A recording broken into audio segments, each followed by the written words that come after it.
Hi everyone. Today we're looking at Baroque violin and modern violin. This violin was made in Vienna in the 1730s, but that's not what makes it a Baroque violin. The neck, the fingerboard, the tailpiece, the bridge design, the sound post and bass bar on the inside of the instrument, and the gut strings are what make it a Baroque violin. It's set up the way that it would have been when it was built and when the first owner was playing it. This is more what you see played by soloists and string quartets and symphony orchestras today. It's a modern or modernized violin. That is, in the 19th century, all of the great violins, virtually every one of them, by Stradivarius, Guarneri del Gesù, Amati, they were all converted into the changing tastes and to suit the larger concert halls and the changes in compositional style. The modern neck involved surgically removing the old neck and grafting on a new one with a steeper projection, putting more downward pressure on the bridge by the strings. That adds more focus to the sound and more projection. Other changes include the bass bar and the sound post and fingerboard and the bridge design, and of course the strings and the apparatus to hold it. We'll talk about both of those. The strings today are synthetic gut core. That is, multiple strands of nylon or a similar material are twisted and then wound in metal. This is very similar to the wound gut strings of the Baroque. There were several strands of gut twisted, intestinal lining, twisted, and then wound in metal. The E string is a notable exception on today's modern violin. The metal E string is actually designed and in use as early as 1860, though not many people know that, but really becomes popular during World War I, when the fine Italian gut was no longer available internationally, as it was used to stitch wounds and make rope. So violinists who switched to the metal E string generally stuck with it after the war was over. That is, the metal E string was more reliable, it lasted longer, stayed more in tune in humidity changes and temperature changes, and projected more convincingly in larger concert halls.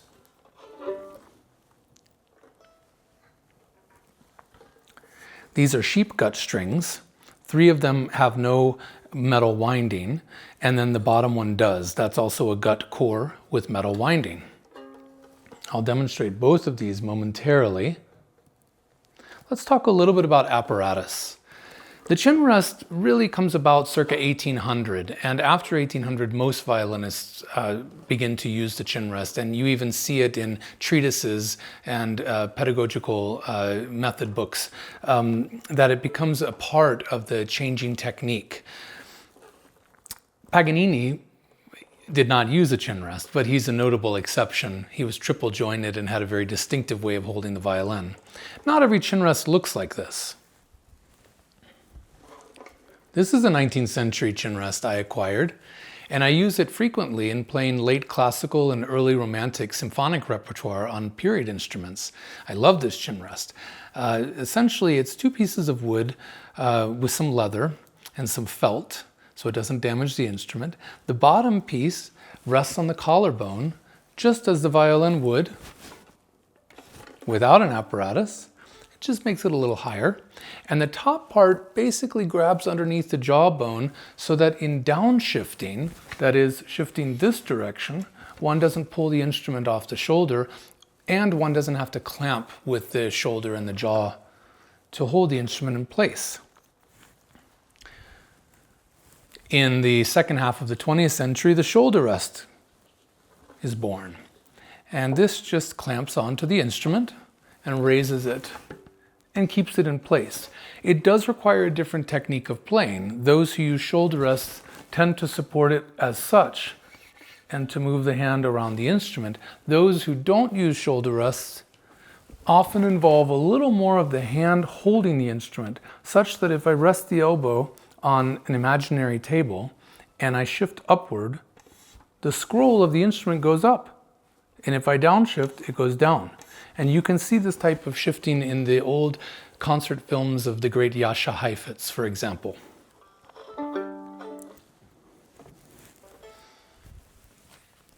Even in the world of early music period instrument specialists, we have new apparatus inventions. This is just leather, and basically it attaches here and allows a player to play without a chin rest clamping on the instrument, without a shoulder rest, without a sponge, but also to keep the sweat from damaging the varnish. As one might imagine, playing a Baroque violin with no chin rest, no shoulder rest, with gut strings, using historical tuning systems and a Baroque bow, has an inherent set of idiomatic expressive possibilities that are distinct from playing a modern violin with synthetic strings, a different approach to tuning, a chin rest, and quite possibly some other apparatus, and the modern bow. Now, of course, the modern bow was designed in the 1780s, so we take that term with a grain of salt. In the past half century especially, there have been so many insightful recordings and performances and so much valuable research in the world of period instruments, such that the impact on modern instrument performances of Bach and Mozart has been profound. John Eliot Gardner writes in his book Music in the Castle of Heaven that in the 1970s, as he and other period instrument players would leave their concerts, sometimes the local modern orchestra players would yell bad words at them and throw things at them because the modern players were upset that the period instrument players were taking away their Bach and playing in a way that seemed dismissive of the modern players and the traditions. In fact, since the 1990s, the period instrument recordings of most early music far outsell the modern instrument recordings, and it really shows that a lot of the work that's been done on these instruments has brought the music to life and given it new freshness that really speaks with the audiences. That said, in the past 10, 15 years especially, the modern instrument world has been so influenced by the successful recordings and performances of the period instrument world that we find a huge shift in an orchestral approach, a modern orchestral approach to playing a Mozart symphony, for example. And now there are so many utterly convincing and wonderfully inspired recordings of modern players and modern ensembles playing early music. One very exciting trend in playing 18th century music, for example, is to use the Baroque bow on the modern setup instrument. A number of ensembles are doing that very successfully, and in fact, I have heavier and longer Baroque bows to use on my modern violin and shorter and lighter Baroque bows to use on my Baroque violin. So let's look at playing a Bach sarabande on the modern violin with the modern bow. And think about the bigger hall and sort of a more organ-like approach.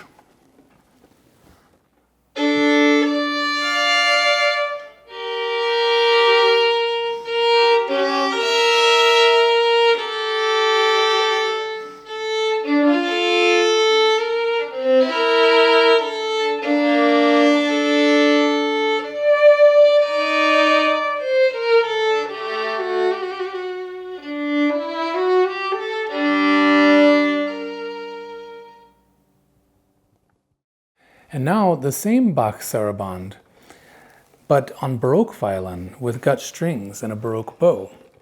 Imagine playing in a chapel with stone veneer, where if you drop something, there's a ricochet in the sound. In fact, I'll add reverb to this portion of playing the Baroque violin so that you can hear the sonority that's more similar to playing in the chamber of the Duke's palace or at the local church. When I think about the modern violin and playing the more expansive organ-like legato, I think about Baroque violin a little bit more like a plucked instrument, for example, a lute.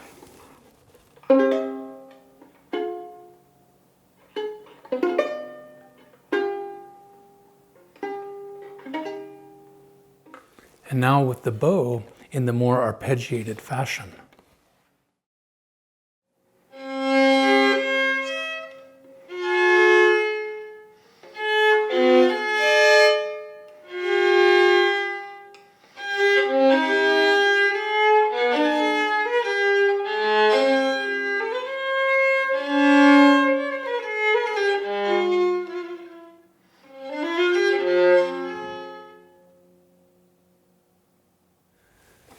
There are different fingering practices that are idiomatic for the Baroque violin versus the modern violin.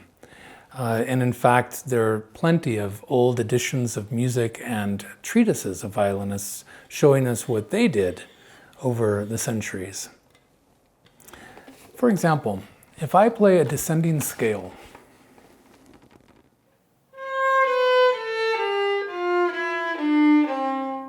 three, two, one, open, 3, 2, 1, open. Now let's say I play the same scale in a higher position. It's the same idea. 1, 4, 3, 2, 1, 4, 3, 2.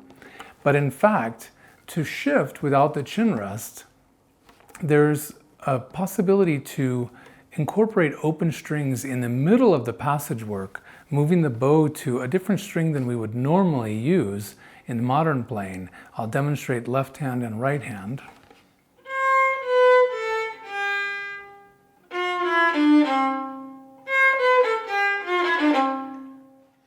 You find that fingering in the work of Baroque violinist Zachary Carrettin and utilized by lots of players, especially those who play with the chin off of the instrument. Similarly, with the modern violin, we find different fingerings. And when you think about the 19th century and the rise of Franco-Belgian virtuosity in violin playing, we look back at those old editions and find very different approaches to shifting across the fingerboard than we use today and in the late 20th century. One of the 19th century fingerings that we find a lot is the descending crawl.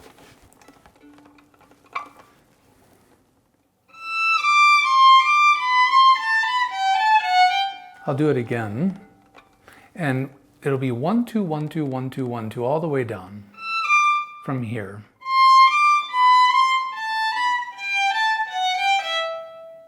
Now this is contrasted with what we call block shifting.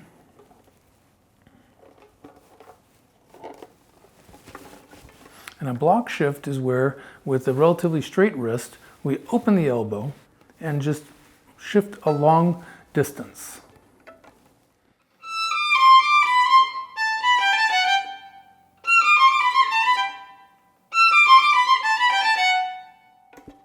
A block shift. In fact, the left hand differences in technique from the Baroque through the Classical, the Romantic, early 20th century, post-World War II, in all these periods, the left hand and the apparatus changes such that we find idiomatic fingerings that change our distinct sense of cantabile and phrasing. In the Baroque period, Gimignani writes that when one puts the fourth finger, third, second, first in this position, that determines the hand position. Notice what that does to the wrist. That's in stark contrast to most pedagogy today that determines we play with a straight wrist. And in fact, the apparatus, the chin rest itself, makes a huge difference on what's idiomatic.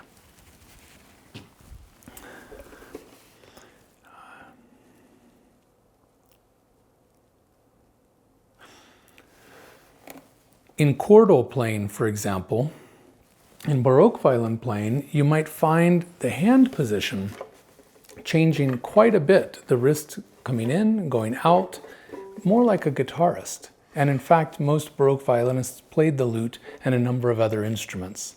As we became more specialized, and by the late 20th century, we tend to play one instrument per person, we find that the methodology of the left hand is more centered around having a straighter wrist and a pivoting of the elbow from string to string. You see how the elbow pivots.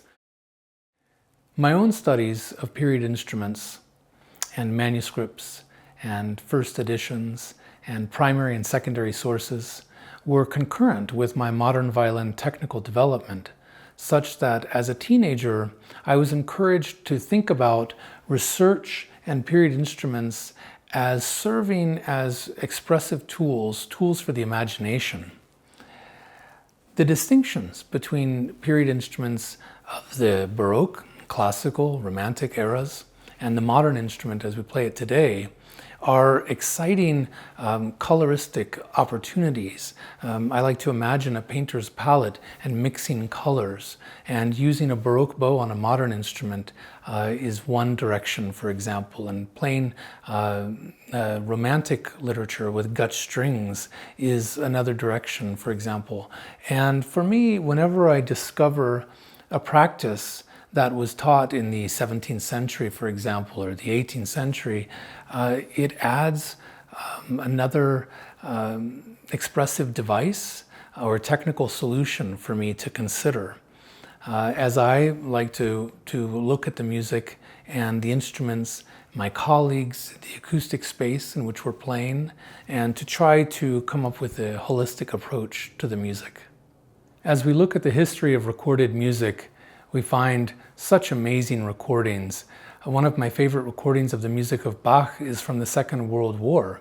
And the depth and pathos is really not something that can be imitated or paralleled today. It was a performance that existed in its own time. Similarly, period instrument performances from the past 30, 40, 50 years have produced a redefining of this repertory.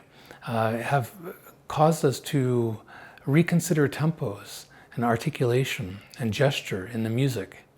I encourage my students and friends and all of you to explore a wide variety of recordings and to really listen for what the artists hear in the musical score and want you to share with them. At the Boulder Bach Festival, we perform on historical instruments and modern instruments. We've even performed on electric instruments in collaboration with dance. And we like to look at the repertory, the artists, the ensemble sizes, the venues, the acoustic properties, and consider each concert program as a new exploration. Please subscribe to our YouTube channel, and if you haven't already done so, I'd love it if you would subscribe to our 40th season. Yes, it's completely online, but we have some special gifts for you. We're offering 4 Colorado concert films that integrate Colorado's amazing nature with performances of ancient music. We also send you a CD recording of Bach cello suites, a commemorative program book that includes the cover artwork from every season of our 40 years, and a remarkable studio recorded performance lecture that examines the oud in Northern Africa to the lute in Western Europe. The lecture is called From Oud to Lute. BoulderBachFestival.org will give you all the rest of the information. Thanks.